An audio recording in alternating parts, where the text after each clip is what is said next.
Alors, bienvenue à celles qui écoutent cet enregistrement live, bien sûr, bienvenue à celles qui vont l'écouter en replay. Dans le fond, aujourd'hui, je vous invite à m'entendre sur les réponses que je vais donner aux personnes qui ont déposé des questions dans la communauté d'Extase. Puis on a 5 tellement bonnes questions. Je sens que c'est des questions qui vont vraiment pouvoir éclairer plusieurs d'entre vous dans votre cheminement, dans votre retrouvaille avec vous-même, dans votre développement. Euh, le retour à soi finalement, puis surtout le développement quant à sa vitalité, son énergie sexuelle, sa sexualité, etc. Donc, je vais tout de suite entrer. Puis, dans le fond, je vais dire une dernière chose avant de commencer, c'est que j'avais mentionné, je pense, au dernier enregistrement que j'allais faire ça comme tous les troisièmes jeudis du mois. Mon humeur est changeante et donc ça varie. Fait que prends pas pour du cash que ça va être tous les troisièmes jeudis du mois parce que c'est pas mal sûr que c'est pas ça qui va arriver. Fait que je vais juste te donner un heads up là-dessus. Si ton. Attends un petit peu. Je vais juste désactiver le son. Super. Euh, Fait que c'est ça, dans le fond, je vais toujours donner un heads up, au moins une semaine d'avance pour te dire quand est-ce qu'on se connecte. Puis si ça donne que tu peux te joindre à nous, good. Si ça donne que tu peux pas, tout le temps l'enregistrement va être disponible.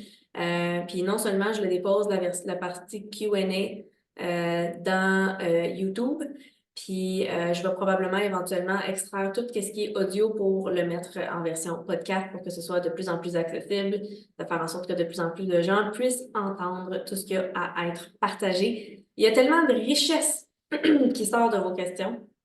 Euh, Puis je vais commencer par dire un gros merci de prendre le temps de les déposer parce que c'est une des façons les plus efficaces pour moi de pouvoir toucher à la médecine, puis je dis ça entre guillemets, dans le sens où est-ce que tout le monde l'a en elle et en lui. Mais quand vous me posez des questions, ça devient tellement facile pour moi de le livrer.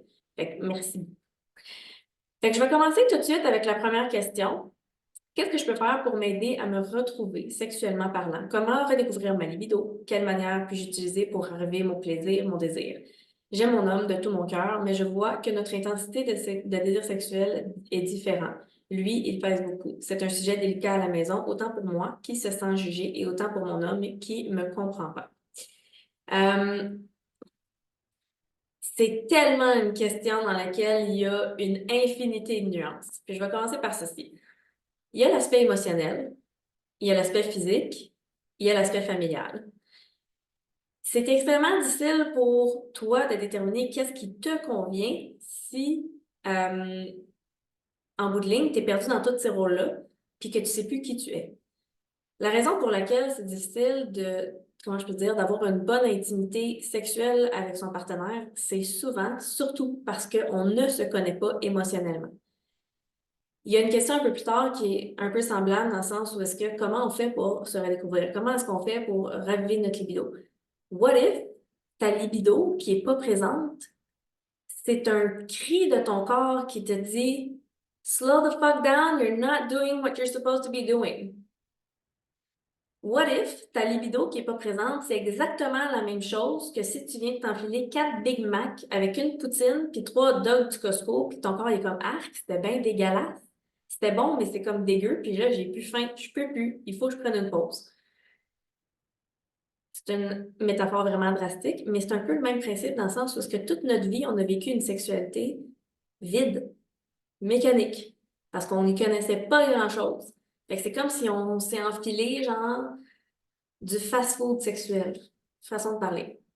Puis là, ton corps est comme, ben, c'est parce que non, genre, j'ai vraiment plus envie de ça.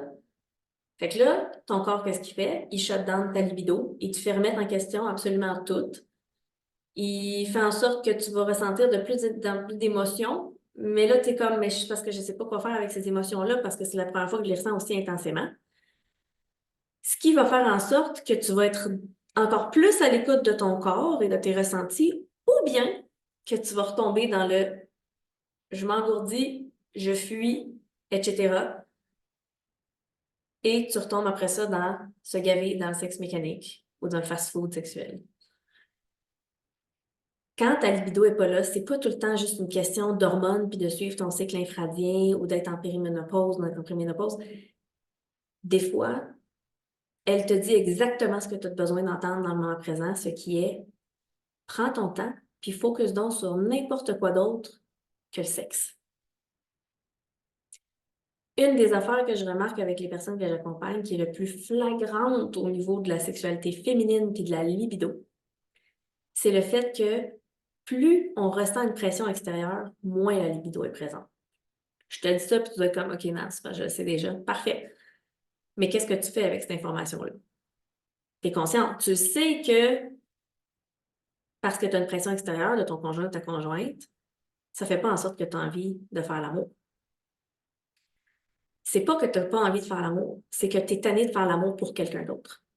Tu es tanné de donner. Tu es tanné de ne pas être le réceptacle de l'extase ultime. Ce que tu mérites d'être en passant.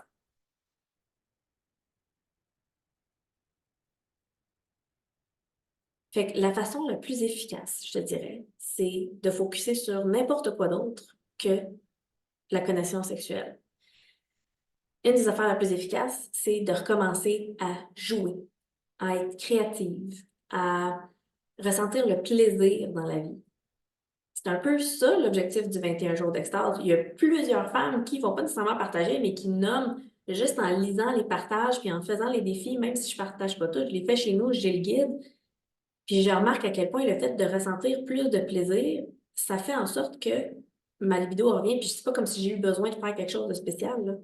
En effet, c'est juste que tu te rends plus disponible au plaisir. Pourquoi? Parce que ton cœur est ouvert, parce que tu reviens dans le jeu.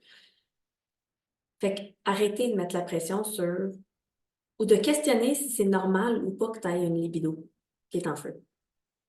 Ta libido est exactement ce qu'elle a besoin d'être dans le moment présent. Maintenant, pour l'aspect de la relation. Ça, c'est par rapport à toi-même. Tu ralentis pour te redécouvrir. Pourquoi? Parce que tu te dis, holy crap, la sexualité telle que je l'ai connue jusqu'à maintenant me convient plus, j'ai envie de plus, c'est normal. Mais là, ça crée une distorsion, ou plutôt une distance dans le couple parce que tu te dis, OK, mais moi, ce que je veux, c'est quelque chose qui est grandiose, puis lui, tout ce qu'il veut, c'est genre pistonner à l'intérieur de mon vagin jusqu'à temps qu'il vienne. C'est probablement pas ça. Lui aussi, il a envie de connexion, mais c'est parce que la connexion ou la profondeur de connexion que tu désires, tu, tu penses que lui, il n'est pas capable d'atteindre ça. Mais finalement, c'est pas que lui, il n'est pas capable, c'est que tu sous-estimes ta propre capacité à connecter avec toi-même pour connecter avec l'autre. Ça n'a rien à voir avec lui. Puis si ça a rapport avec lui éventuellement, puis que tu as fait le travail, puis que tu es retourné dans la curiosité, dans le jeu, dans l'exploration, dans le plaisir, dans l'extase, puis que tu prends soin dans tes rituels, dans ta pratique, de te reconnecter à toi-même dans toute ta féminité, puis que tu as évolué, puis ça je le mets entre guillemets, c'est juste tu t'es retrouvé finalement, bien ce qui va arriver, c'est que tu... Deux petites secondes. Je m'assurer que le son n'est pas actif. Super. Fait que ce qui va arriver, dans le fond, c'est que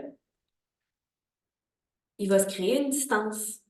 Et l'homme n'aura pas le choix, soit de venir rejoindre la femme, puis je dis l'homme, mais ça peut être dans l'autre sens aussi, là, mais il n'aura pas le choix de soit revenir rejoindre la femme, ou bien de rester là. Puis s'il reste là, la femme, elle a le choix de revenir dans ses vieilles habitudes, ou de continuer à s'élever en se disant, hey, je m'aime assez, puis je vais jamais, plus jamais me contenter de ça, même si on a fait des enfants ensemble, même si toi, tu as été là pour moi pendant que j'étais en dépression, même si pendant des années, tu t'as enduré, je sais pas moi, euh, mon rétablissement de X, Y, Z, même si tu as été là pour moi pendant un cancer, même si tu as été là avec moi côte à côte pendant l'infertilité, peu importe, tu ne dois rien à l'autre. Et tu n'as pas à te sentir coupable de vouloir plus dans ta vie. Cela dit, c'est de pas non plus être dans le ressentiment que l'autre, il vienne pas avec toi. C'est d'être capable d'observer le tout. Puis on le sait, la gratitude, c'est la clé de, de tout. C'est la clé de tout. OK, c'est tout. Euh, c'est d'être capable de reconnaître que ta relation avec cette personne-là t'a offert exactement ce dont tu avais besoin à ce moment-là dans ta vie. Puis il y a des fois que des partenaires vont se séparer à l'intérieur. Il va y avoir une petite anarchie intérieure. Puis après ça, il va y avoir euh, une petite mort, un deuil, etc. Puis après ça, on se retrouve mieux. Mais c'est pas toujours avec la même personne. Des fois, ça fait en sorte c'est terminé, on a fait ce qu'on avait besoin de faire ensemble, puis on passe à d'autres choses. Et c'est de ne pas être dans le ressentiment de la personne qui se sent peut-être juste pas prête à venir là, mais plutôt d'être dans la reconnaissance pour tout ce que vous avez fait ensemble jusqu'à maintenant. Fait que, pour finir, pour répondre à cette première question-là, c'est premièrement, est-ce que tu as exploré, toi, ton intimité avec toi-même? Puis ça va probablement être toujours la première question que je vais demander à une femme qui me pose des questions sur ça. How do you make love to yourself? How do you love yourself? How do you pleasure yourself? Et non pas juste dans la sexualité. How are you intimate with yourself? Est-ce que tu es là pour toi quand tu pleures? Est-ce que tu es là pour toi-même quand tu ressens de la colère? Est-ce que tu es là pour toi-même pour te célébrer quand tu ressens de la gratitude, de l'allégresse, de l'extase, du succès? Est-ce que tu es là pour toi pour ressentir pleinement la richesse de certaines de tes relations? Est-ce que tu es là pour toi pour savourer pleinement toutes les choses dans ta vie, toutes les synchronicités qui t'ont mené exactement là où est-ce que tu es en ce moment, qui font en sorte que tu es en vie, puis que tu as le privilège de vivre des choses? Fait que c'est la première question. Est-ce que tu es là pour toi?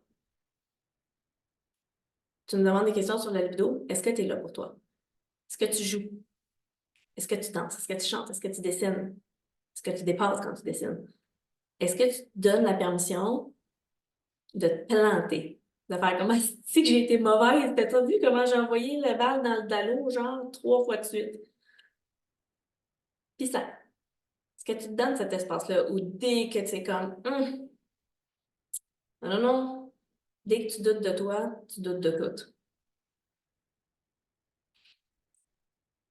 Fait que la priorité, c'est de te redécouvrir. C'est de prendre le temps de voir où est-ce que tu es réellement. C'est de prendre le temps de voir qui t'es dans le moment présent, puis c'est quoi toutes les versions de toi que tu n'as pas entendues jusqu'à maintenant qui demandent à être découvertes pour que tu puisses infuser de ta conscience du moment présent dans chacune de ces petites versions-là et devenir la femme qui dit oui au plaisir de toutes les sortes, incluant celle de la connexion sexuelle avec son conjoint.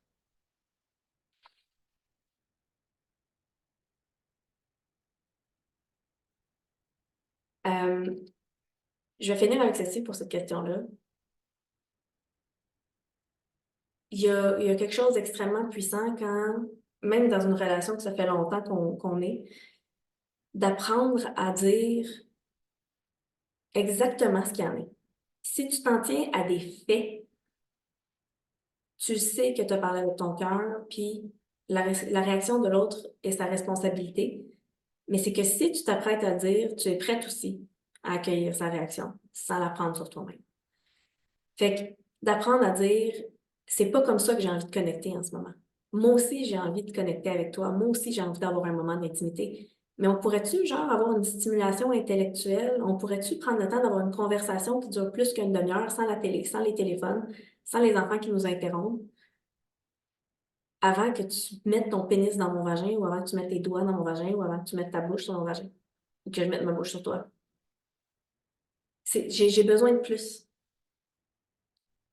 Parce que moi aussi, je m'envie de toi.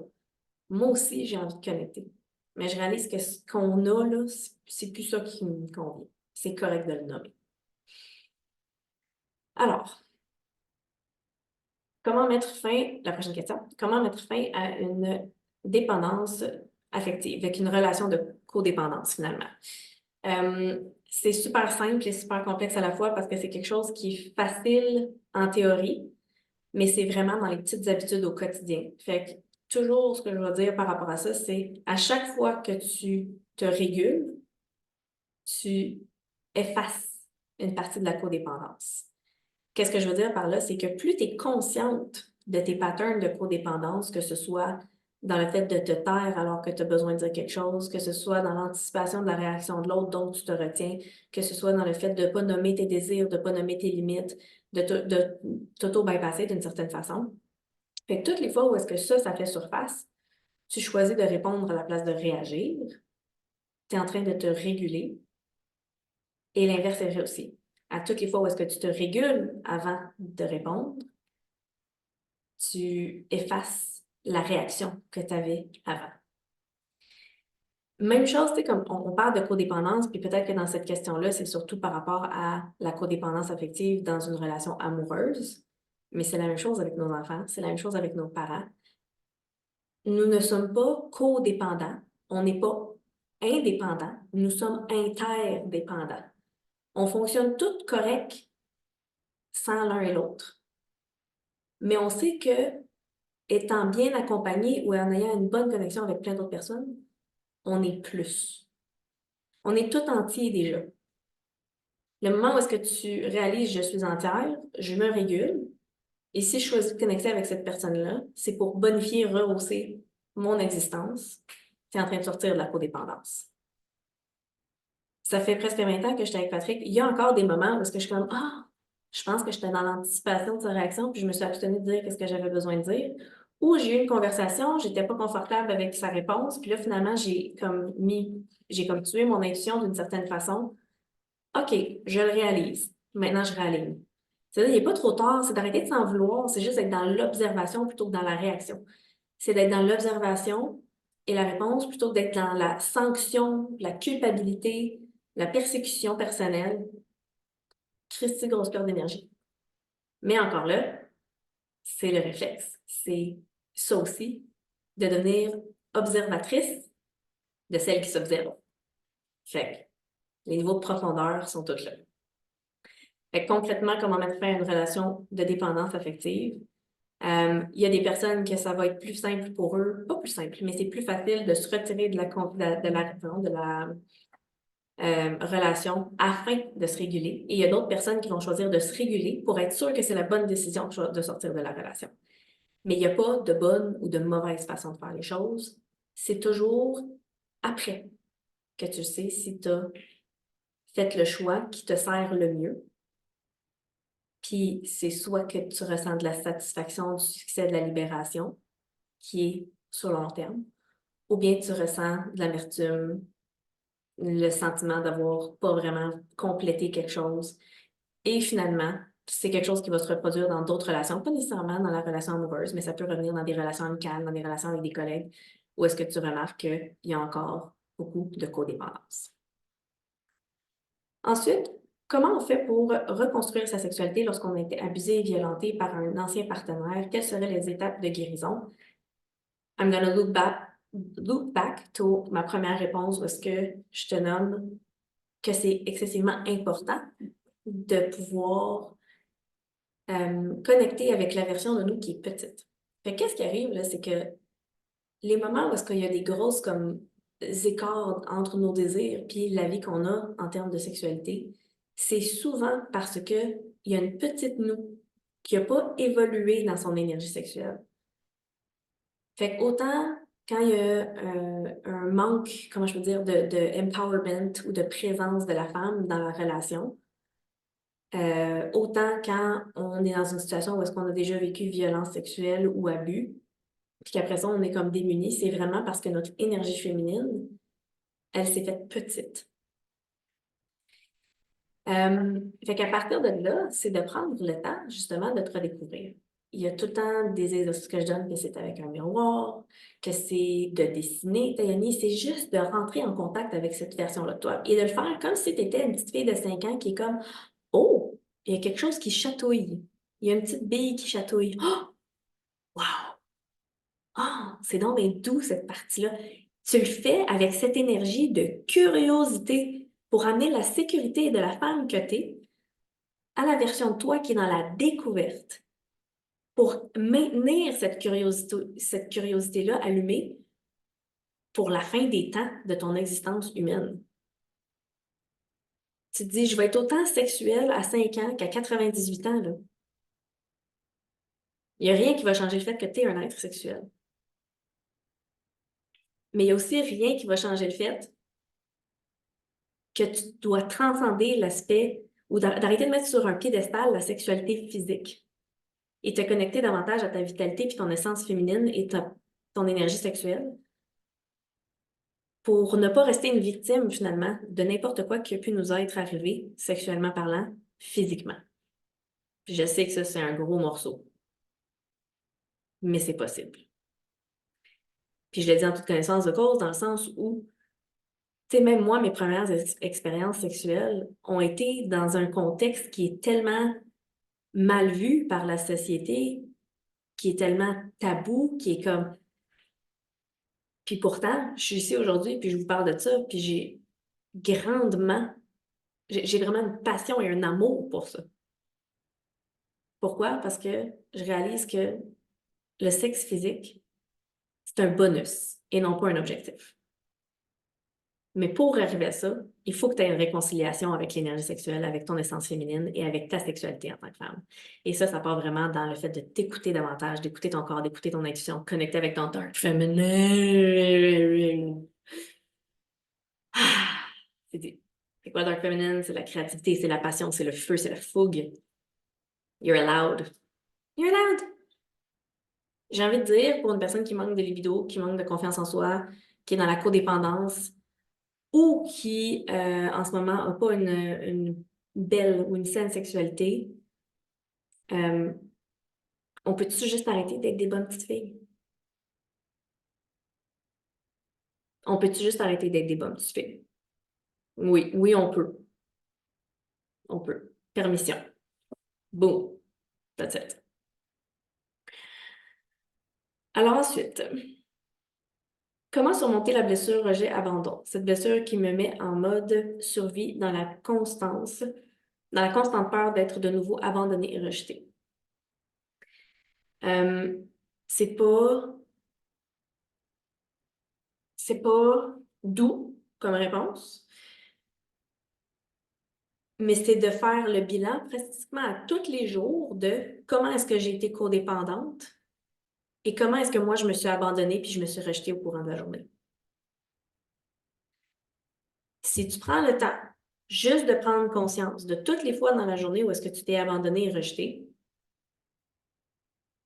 parce que tu étais dans la codépendance, juste donner ça à la conscience et dire, OK, ben demain, je vais faire un peu mieux. Je vais m'écouter davantage. Je suis allée au restaurant, la personne ne m'a pas donné la bonne chose que j'avais commandée, puis j'ai rien dit. Je me suis dit, ah, c'est pas grave, je vais le manger pareil, ça a quand même de la bon. OK, mais c'est ça vraiment que tu voulais? Ou tu dis à ton conjoint, ah, pour vrai, comme, pénètre-moi doucement, mais il est pas capable, dans ce moment-là, de ralentir, puis il continue, genre, à pound in, puis t'es juste comme, hey, parce que je t'ai dit que ça ne me tentait pas, là. Fait que c'est ça que tu te retires ou tu me pénètres avec douceur. Ça, c'est les deux options. Mais j'accepte rien de moins que ce que je désire et ce que je demande. C'est tout. Mais je te pose la question, combien de fois dans une journée, dans des choses qu'on pense qui sont banales, genre Amazon ne t'a pas livré la bonne affaire, puis ah non, je ne retournerai pas. Why the fuck not? Combien de fois dans une journée tu peux t'abandonner ou te rejeter toi-même? Fais juste faire un bilan de ça à tous les jours pendant une semaine. C'est tout. Tu peux même te faire une petite feuille, puis à toutes les fois, tu es comme ah fuck, je l'ai faite, une petite coche. Observe comment ça te fait sentir, premièrement, de le réaliser, puis après ça, d'en prendre conscience. Juste le fait d'en prendre conscience, puis de pouvoir le constater physiquement le lendemain, tu dis, OK, je passe à d'autres choses, j'essaie quelque chose de différent. Tout simplement. Euh, comment tu fais pour garder le cap et ne pas écouter ton hamster dans ta tête? Ça, c'est tellement relié au body awareness. Autant les femmes que les hommes, c'est un grand défi de ne pas être dans la tête parce que c'est constamment à travers la tête que nous sommes stimulés. Fait que la majorité de nos sens sont situés où? Ici. Ce qui fait en sorte qu'on est souvent très chargé au niveau mental et c'est très difficile de venir se déposer dans son corps. Et c'est vraiment comme un muscle d'être capable de sortir de sa tête et de revenir dans son corps. L'affaire, c'est que le moment où est-ce que tu reviens davantage dans ton corps, exemple avec la méditation, avec du travail somatique ou peu importe, tu deviens aussi beaucoup plus sensible aux énergies subtiles. Fait que là, c'est plus nécessairement tes sens qui sont saturés, c'est tes sens qui sont saturés. Donc, tu approfondis encore ta méditation, tes pratiques, peu importe, ce qui fait en sorte que tu ne deviens plus comment je peux dire, aussi fragile face à ces énergies-là. C'est toujours de prendre conscience de ce que tu ressens dans le moment présent, sans le juger, sans le critiquer, sans l'étiqueter, et juste de l'observer. Puis ça, comme je disais, c'est comme un muscle. C'est un muscle qui se travaille. C'est pas un muscle qu'on a appris à travailler, mais c'est quelque chose qui se travaille. Puis tout le temps, je vais dire à la personne, tu sais, comme une personne va me dire, ouais, mais j'ai fait le 21 jours d'extase, puis je suis tout de suite retombée dans mes patterns. OK, mais ça fait au-dessus de 30 ans que tu as les mêmes patterns. Ça fait 30 ans que tu vas pas au gym, tu n'as pas la shape que tu désires après 21 jours. No matter d'où est-ce que tu pars, là, c'est pas ça. C'est pas genre, OK, j'ai levé 10 fois 5 livres. Non, t'es pas prête pour ta compétition de bodybuilding, c'est pas de même. C'est un muscle qui se travaille, c'est dans la constance, c'est dans l'accumulation ou l'effet cumulé de tous les petits efforts que tu fais au quotidien pour prendre conscience de toutes les fois où tu t'es abandonné, de tous les désirs que tu as refoulés, de toutes les fois où est-ce que tu t'es rejeté, de toutes les fois où est-ce que tu n'as pas parlé, de toutes les fois où est-ce que tu as anticipé le jugement d'une autre personne, puis que ça t'a activé. C'est dans toutes les fois où est-ce que tu t'es coupé du plaisir parce que tu as juste écouté ça. C'est dans toutes les fois où est-ce que quelqu'un t'a fait un compliment, puis à la place de prendre le temps de l'accueillir et de dire Chris, que ça fait du bien, t'as répondu Ah, c'était juste 5 piastres au Walmart.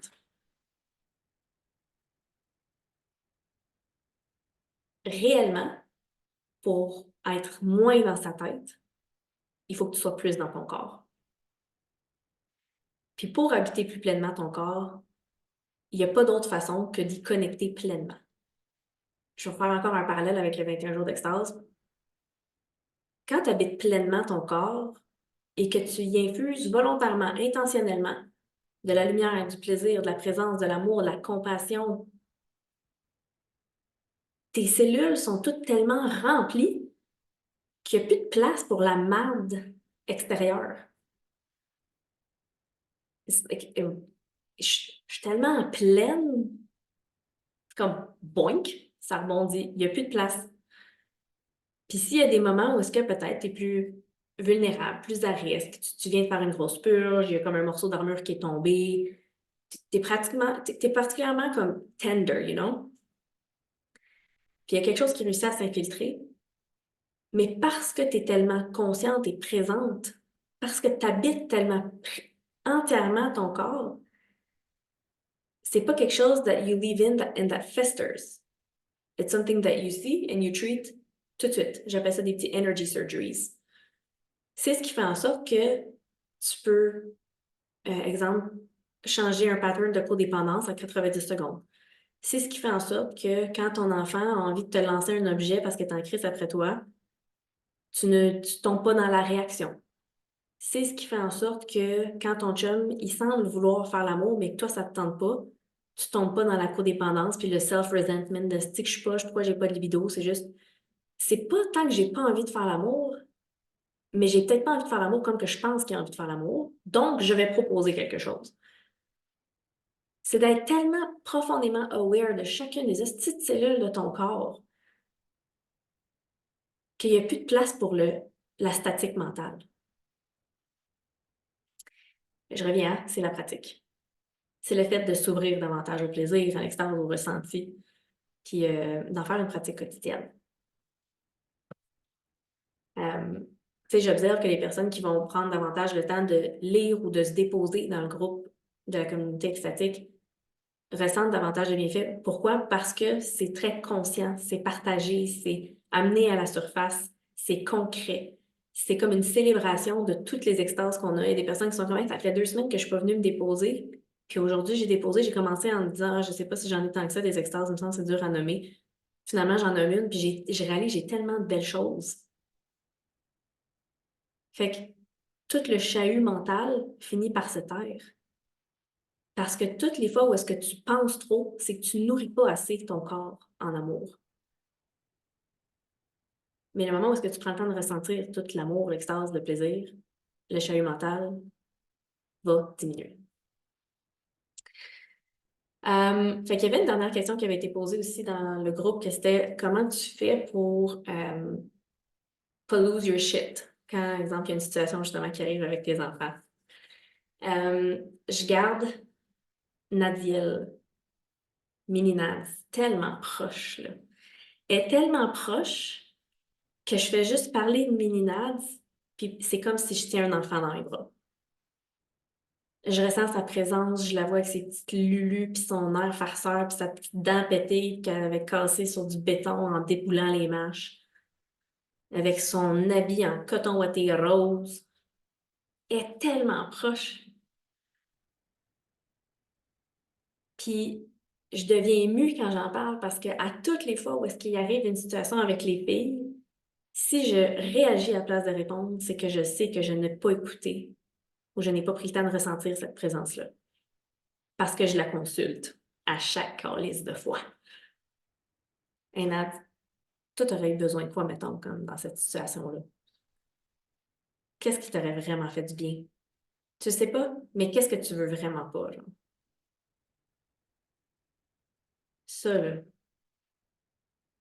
c'est vraiment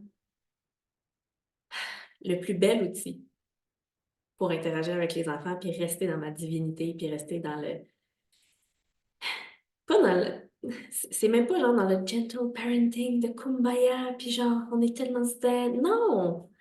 J'ai quand même ma saveur, j'ai mon sass, j'ai ma personnalité, mais une chose qui est sûre, c'est que je ne voudrais pas que mon enfant ressente qu'est-ce que j'ai déjà ressenti, mais je ne vais pas l'empêcher de ressentir. Puis ultimement, la petite Nad, elle fait juste me rappeler, hey, je veux juste être aimée au complet, en tout temps, no matter what. Et tout ce que je peux faire, moi, pour les aider à devenir des femmes qui s'aiment au complet, en tout temps, no matter what, c'est de ne rejeter aucune partie d'elle.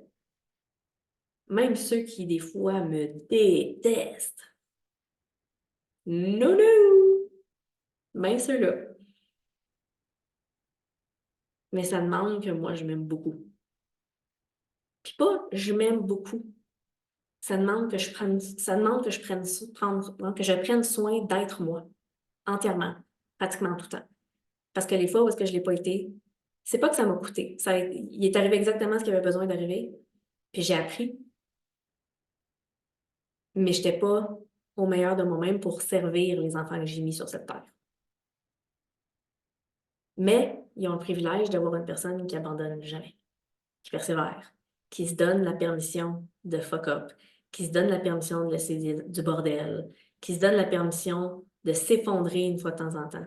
Ça fait en sorte qu'elle se sente extrêmement en sécurité aussi. Après ça, de venir communiquer tout ce qui se passe pour elle. Ah! Fait que voilà. Euh, Je vais terminer avec cette question-là. J'espère que vous avez apprécié. Je vais finir l'enregistrement. Puis pour celles qui aimeraient avoir un moment d'échange, juste après, ben, il n'y a pas de stress, on est là pour ça. Fait que ça va me faire grand plaisir. Fait que sur ce, je vous souhaite une très bonne fin de journée. Si tu as écouté un replay, n'hésite pas à mettre tes commentaires. Si tu as des questions après le replay, n'hésite pas à venir nous voir dans la communauté extatique. Ça va me faire tellement plaisir d'échanger sur tous ces beaux sujets. Et je réitère à quel point, pour vrai, c'est tellement précieux, les questions que vous m'envoyez. Fait que merci infiniment d'avoir pris le temps de le faire. Je vous aime à l'infini.